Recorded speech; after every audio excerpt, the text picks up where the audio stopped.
새벽 5시 알람이 울리면 당신은 무거운 몸을 이끌고 침대에서 일어납니다. 곧바로 헬스장으로 향하고 출근 전 영어 회화를 들으며 퇴근 후에는 자격증 공부를 하거나 사이드 프로젝트를 진행하죠.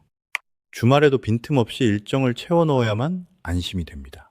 대한민국 사회는 당신의 이런 삶을 갓생이라고 부르며 박수갈채를 보냅니다. 당신은 누구보다 성실하고 열정적이며 완벽한 자기 관리의 표본처럼 보이니까요. 하지만 오늘 저는 심리학과 뇌과학의 관점에서 당신의 그 완벽한 삶 뒤에 숨겨진 매우 불편하고도 아픈 진실을 이야기하려 합니다. 어쩌면 당신은 열정으로 불타오르고 있는 것이 아닐지도 모릅니다. 당신의 뇌는 지금 코르티솔이라는 스트레스 호르몬에 중독되어 죽지 않기 위해 처절하게 발버둥치고 있는 중일 수 있습니다. 남들은 당신의 빛나는 성취를 부러워하지만 아무도 당신의 밤을 알지 못합니다. 모든 일정이 끝난 새벽 2시, 불 꺼진 방에 혼자 누웠을 때 갑자기 가슴이 답답해지고 이유 모를 공허함이 밀려오는 경험을 해본 적이 있으신가요? 무언가를 계속 해내고 있으면서도 마음 깊은 곳에서는 내가 언제 무너질지 모른다는 끔찍한 두려움이 당신의 목을 조르고 있을 것입니다. 심리학에서는 이를 고기능 불안 장애라고 부릅니다. 겉으로는 너무나 유능하게 사회생활을 해내지만 그 내면은 극도의 불안감으로 투차 있는 상태를 말하죠. 당신을 움직이는 원동력은 기쁨과 성취감을 주는 도파민이 아닙니다. 당신은 지금 두려움, 생존, 그리고 압박감이 만들어내는 코르티솔과 아드레날린을 연료 삼아 하루하루를 버텨내고 있는 것입니다. 대한민국이라는 사회는 끊임없이 우리에게 증명할 것을 요구합니다. 좋은 대학, 좋은 직장, 완벽한 외모, 그리고 이제는 퇴근 후의 시간까지 완벽하게 통제하는 트렌드까지 우리를 옥죄고 있습니다. 이러한 극단적인 사회적 압력 속에서 당신은 무의식적으로 하나의 잔혹한 생존 공식을 만들어냈습니다. 내가 가치 있는 사람이 되려면 끊임없이 무언가를 성취해야만 한다. 이 공식은 당신의 신경계에 아주 깊게 각인되었습니다. 그래서 당신은 스스로를 채찍질하며 한계점까지 밀어붙입니다. 피곤하다는 신체적 감각조차 무시한 채 고카페인 음료 3잔에 의존하며 억지로 각성 상태를 유지하죠. 당신의 몸은 이미 휴식을 간절히 원하고 있지만 당신의 뇌는 당신에게 휴식을 허락하지 않습니다. 그렇다면 왜 우리는 단 10분의 휴식조차 죄악으로 여기게 된 것일까요? 쉬는 날 푹신한 소파에 누워 텔레비전을 볼 때조차 마음 한구석에서 이러고 있어도 되나? 남들은 지금도 무언가를 하고 있을 텐데 나만 뒤처지는 것은 아닐까 하는 죄책감에 시달리는 이유가 무엇일까요?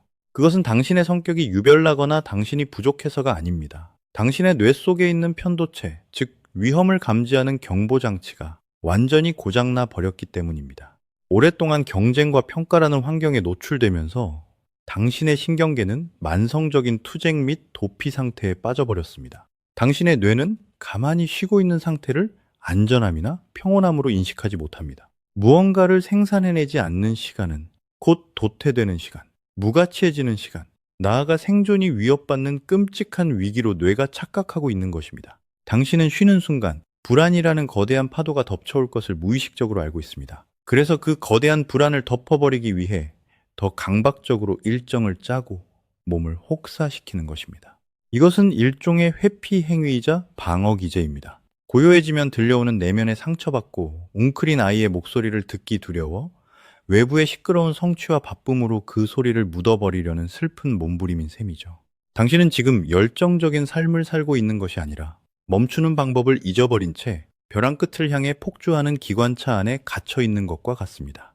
아드레날린이 혈관을 타고 흐를 때 느껴지는 그 일시적인 짜릿함을 성장이라고 스스로를 기만하며 서서히 당신의 몸과 영혼을 갉아먹고 있는 것입니다.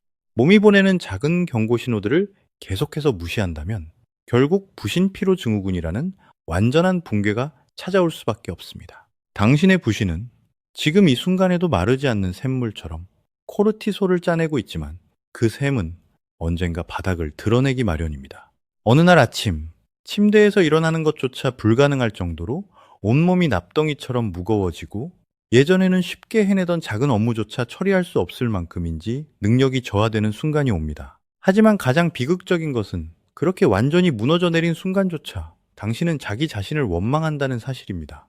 내가 약해서 그래. 내가 정신력이 부족해서 그래. 라며 이미 너덜너덜해진 자신의 마음을 향해 또다시 날카로운 칼날을 들이밀게 됩니다.